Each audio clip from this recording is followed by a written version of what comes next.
Now we can move on to the projectiles. What is projectiles?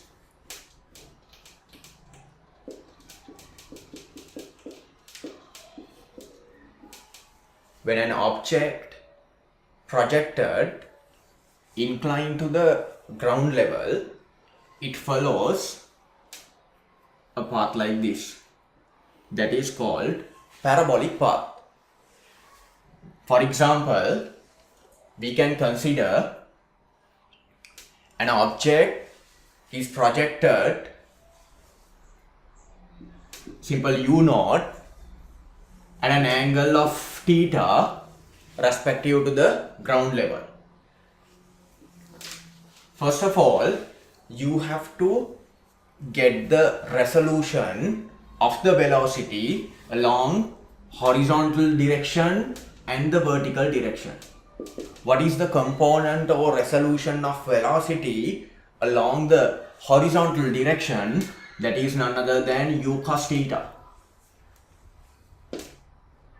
The other one, which is perpendicular to the horizontal, which means the vertical direction, u naught sin theta.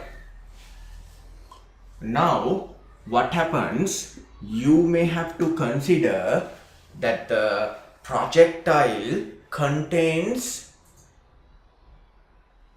with two motions. What are those? One is motion under gravity, the other one is straight line motion with a uniform velocity. What's that? When considering motion under gravity,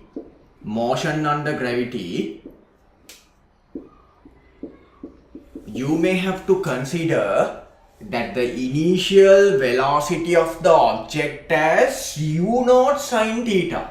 Unlike u naught, it should be u naught sin theta. The reason is the resolution of the velocity along upward direction was u naught sin theta. So then what happens? You have to consider the velocity decreases by 10 meters per second at each and every second as we conclude. So when the object reaches to the maximum position, you may have to consider the velocity towards vertical direction as 0. If the height attained by the object is capital H, this should also be capital H. Now we can move on to the straight line motion. Considering straight line motion, you may have to consider that object moves with a uniform velocity. Of u naught cos theta. Then what happens? Finally, it reaches to this point, which means the displacement made by the object is capital R. What is capital R? That is the horizontal range of the projectile. This should be the summary of the projectile.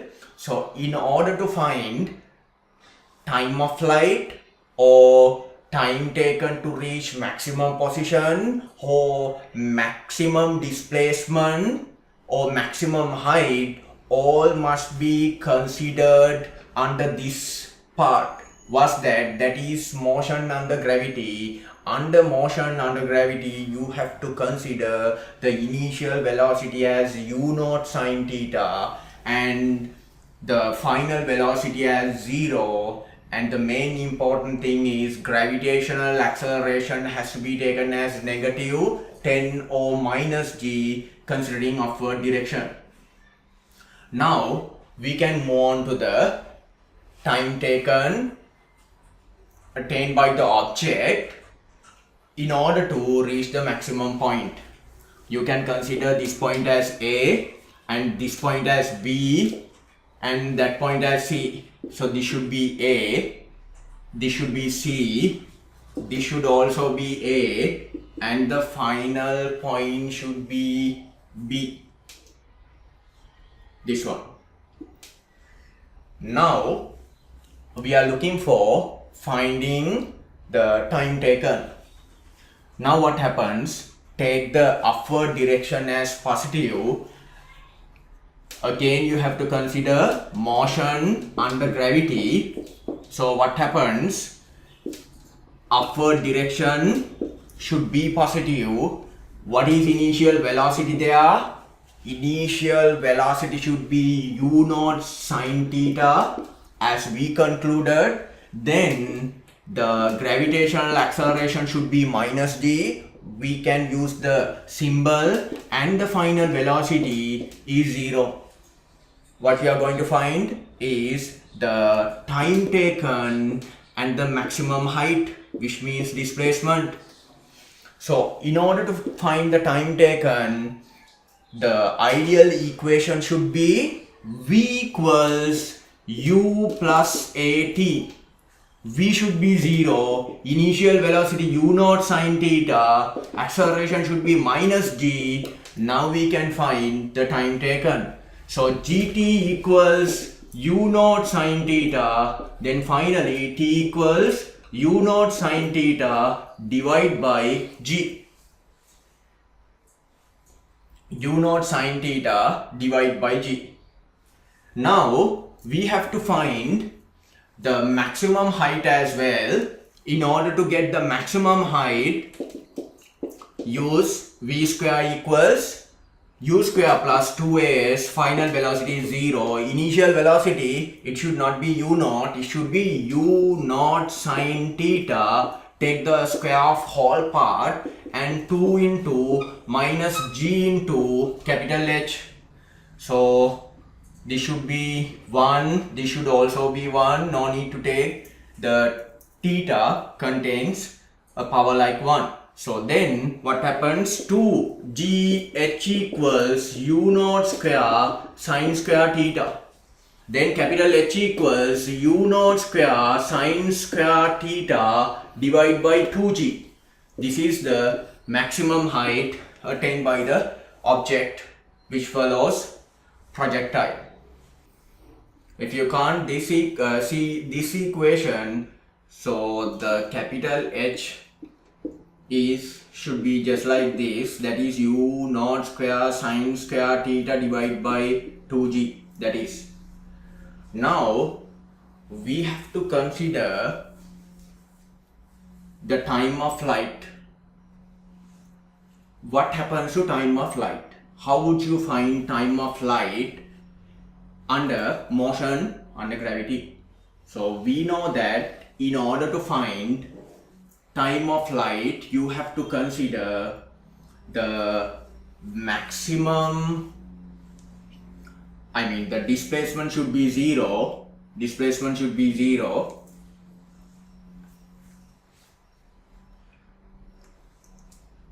Then what happens? Now we can consider displacement, the vertical displacement as 0, and what else? Again considering motion under gravity, as we conclude, the initial velocity should be u naught sine theta. The main important thing is displacement. Displacement should be 0, and the acceleration is minus g. We have to find the time taken. So from A to A, we can use the equation like s equals ut plus half at square. So s is 0, initial velocity u naught sine theta into t, then half into minus g into t square. Then what happens? You can consider the common factor as simple t, then u naught sine theta minus gt divided by 2. Then t equals 0, the other answer is u naught sine theta minus gt divided by 2 equals 0, which means gt divided by 2 equals u naught sine theta, then t equals 2 u naught sine theta divided by g divided by t. So this is called as time of flight. Now we can find the horizontal range. What is horizontal range? The horizontal range is the horizontal displacement made by the object. So in order to find the horizontal displacement, one and only equation should be s equals ut. It is none other than s equals ut.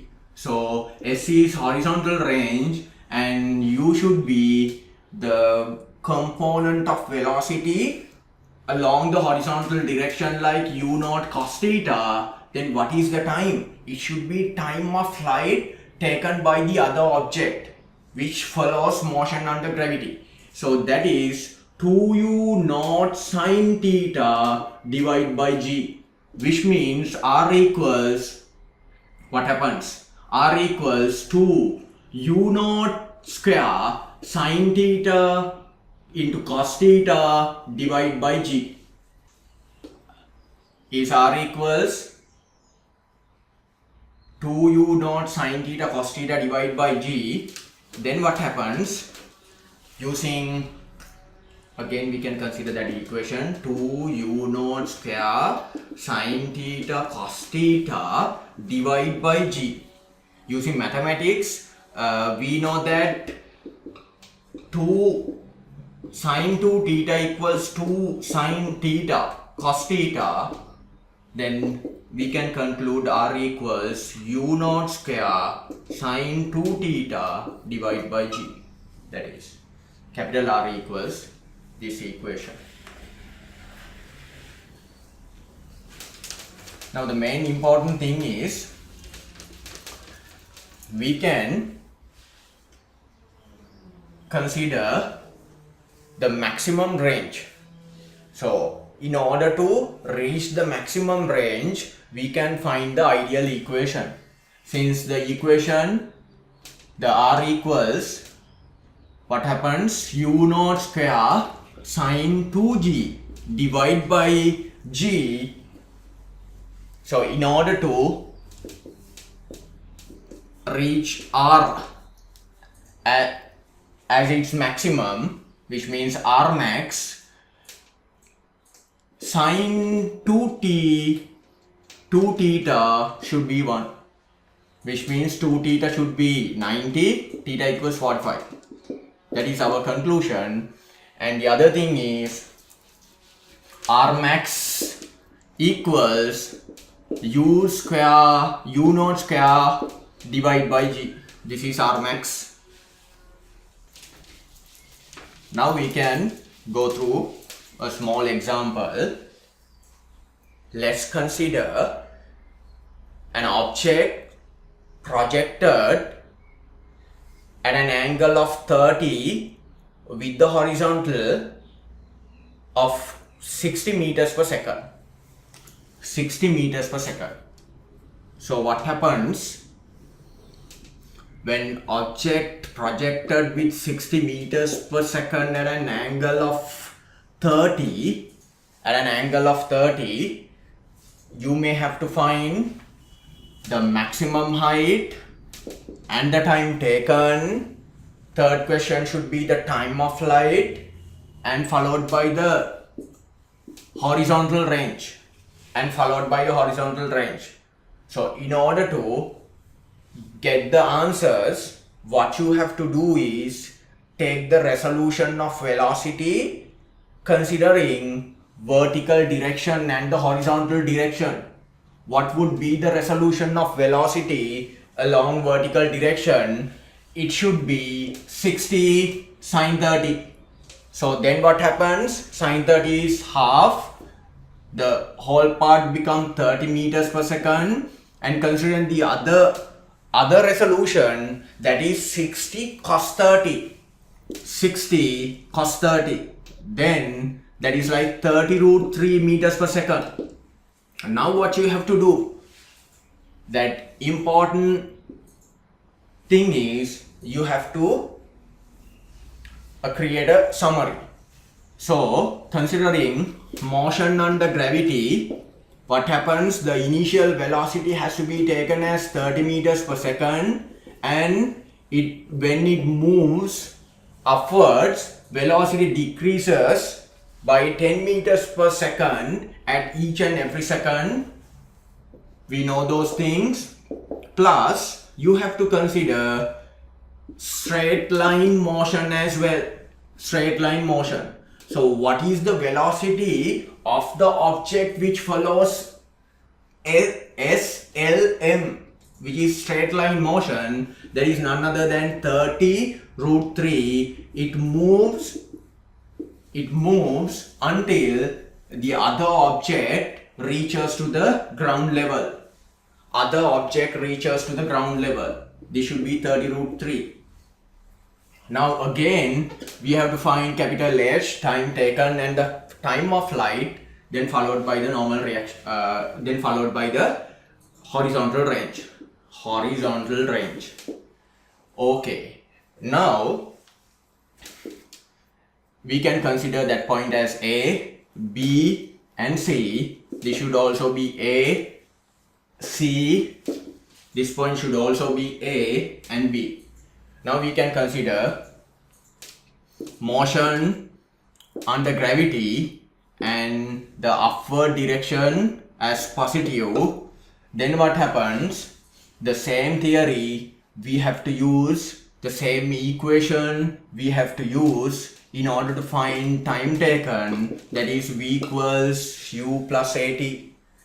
Initial velocity, it could not be 60, it should be 30, acceleration minus 10, and the time taken, that is what we are looking for. So 10t equals 30, t equals 3 seconds. We know that when object moves under gravity, what happens if the initial velocity is 30 meters per second? Since the velocity decreases by 10 meters per second, in order to reach the zero velocity, time taken should be 3 seconds. We know that. Then we can find the height using v square equals u square plus 2as. Final velocity is 0, initial velocity 30, take 30 square, then 2 into minus 10 into capital H, that is 20. H equals like 900, so H equals 45 meters. 45 meters. Now what happens? You have to consider the time of flight as well, which means from A to A you have to make use the equation like S equals ut plus half at square. Displacement should be 0, initial velocity is 30, then t half into minus 10 t square. Then what happens? 5t can be taken out as a common factor, 6 minus t, so 5t equals 0, or 6 minus t equals 0, which means t equals 6. Time of flight is 6. It should be double of that. Then the final equation, the final unknown physical quantity like horizontal range, you have to use equation like S equals ut. U should be 30 root 3 into time taken is 6, so the displacement should be 180 root 3 meters. That's all.